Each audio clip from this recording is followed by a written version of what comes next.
بسم اللہ الرحمن الرحیم۔ السلام علیکم ناظرین، ایک اور واقعہ لے کر آپ کی خدمت میں حاضر ہوا ہوں۔ امید کرتا ہوں کہ یہ واقعہ آپ کو پسند آئے گا۔ اگر واقعہ پسند آئے تو چینل کو سبسکرائب، ویڈیو کو لائک ضرور کر دینا تاکہ ہماری حوصلہ افزائی ہو اور آپ تک بھی ہر ویڈیو پہنچتی رہے۔ تم میرے حال پر افسوس کرتے ہو اور میں تمہارے حال پر۔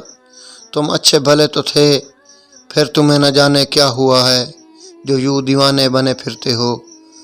خلیفہ وقت ہارون الرشید نے بہلول سے کہا۔ بہلول مسکرایا۔ تم جانتے ہو کہ خدا کی سب سے بڑی نعمت عقل ہے۔ خواجہ عبداللہ انصاری اپنی مناجات میں فرماتے ہیں کہ اے خدا، جس کو تو نے عقل دی اسے کیا کچھ نہیں دیا، اور جس سے تو نے عقل چھین لی اسے کیا دیا۔ تم نے وہ حدیث تو سنی ہوگی کہ جب خدا ارادہ کرتا ہے کہ بندے سے اپنی نعمتیں واپس لے لے تو سب سے پہلے بندے سے وہ چیز واپس لیتا ہے جسے عقل کہتے ہیں۔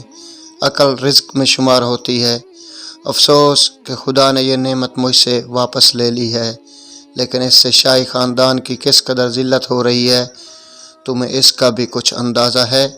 سب جانتے ہیں کہ تم میرے رشتہ دار ہو، اور تم ہو کہ اس حلیے میں جگہ جگہ گھومتے پھرتے ہو۔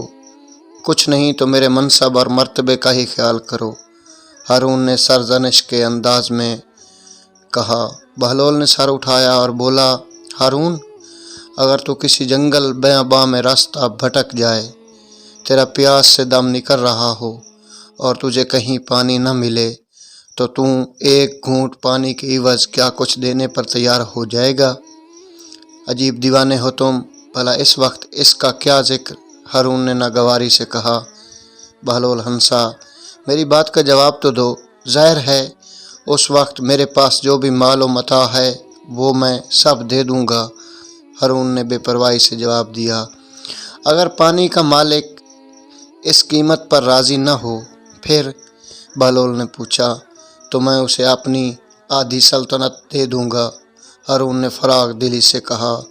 اچھا، بہلول نے بڑے اطمینان سے کہا، اگر یہ ایک گھونٹ پانی پی کر تیری جان تو بچ جائے، لیکن تجھے پیشاب رک جانے کی بیماری لاحق ہو جائے اور کسی طرح دور نہ ہو، تیری جان پر بن جائے اور تجھے پتہ چلے کہ کوئی شخص تیری اس بیماری کا علاج کر سکتا ہے، تو اسے کیا دے گا؟ میں اس شخص کو اپنی باقی آدھی سلطنت بھی دے دوں گا۔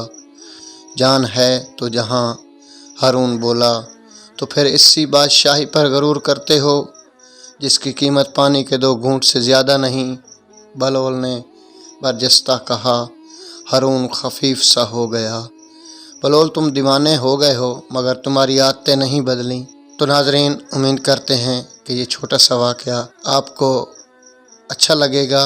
اگر پسند آئے تو ویڈیو کو لائک، کومنٹس میں اپنی رائے کا اظہار ضرور کیجیے گا تاکہ ہماری ہر آنے والی ویڈیو آپ تک پہنچتی رہے۔ اگلے ایپیسوڈ تک اجازت دیجیے۔ اللہ حافظ۔